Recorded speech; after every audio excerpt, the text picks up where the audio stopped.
Hey guys, so we are back again. Dr. Adarsh, say hi.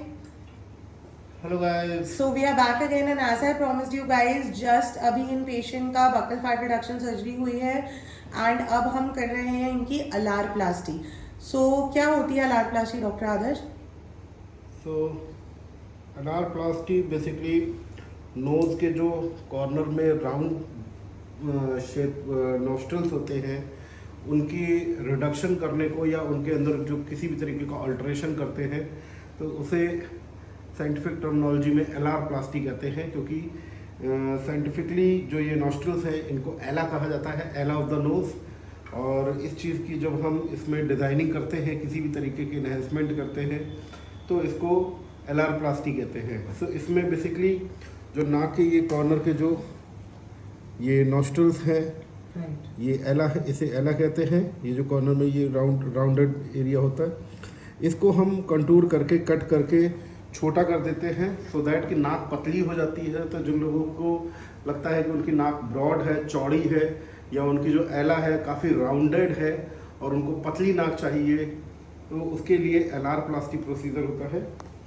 और ये minor surgical procedure है. इसमें बेहोश करने की कोई नीड या रिक्वायरमेंट नहीं होती और इसका कोई डाउन टाइम नहीं होता है.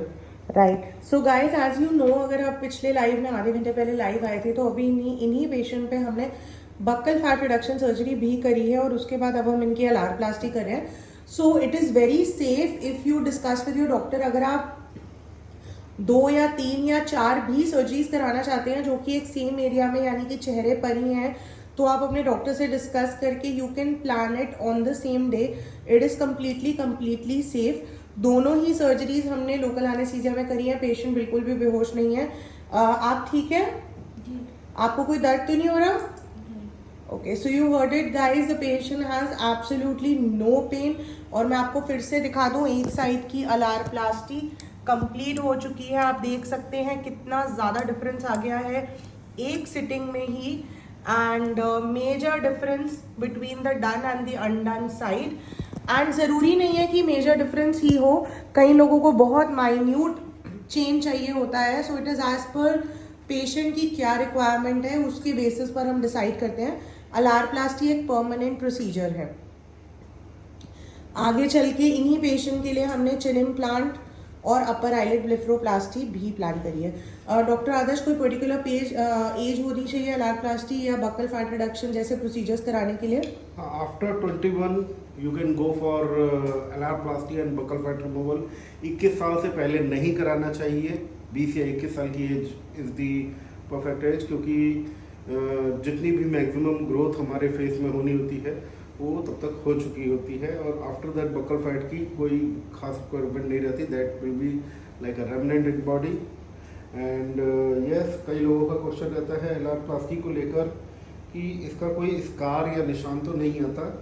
सो ये जो एलारप्लास्टी है इसमें जो हम स्टिचेस यूज़ कर रहे हैं वो नॉर्मल स्टिचेस नहीं है, नॉर्मल सूचर्स नहीं है.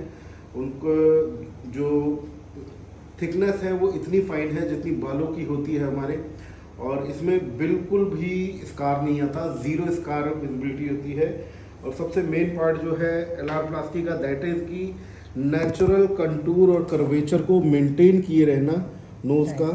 So this natural contour should be maintained ताकि आर्टिफिशियल ना लगे और ऐसा ना लगे कि पेशेंट ने सर्जरी कराई हुई है. सो दो ये पॉइंट मोस्ट इंपॉर्टेंट होते हैं एलारप्लास्टी में.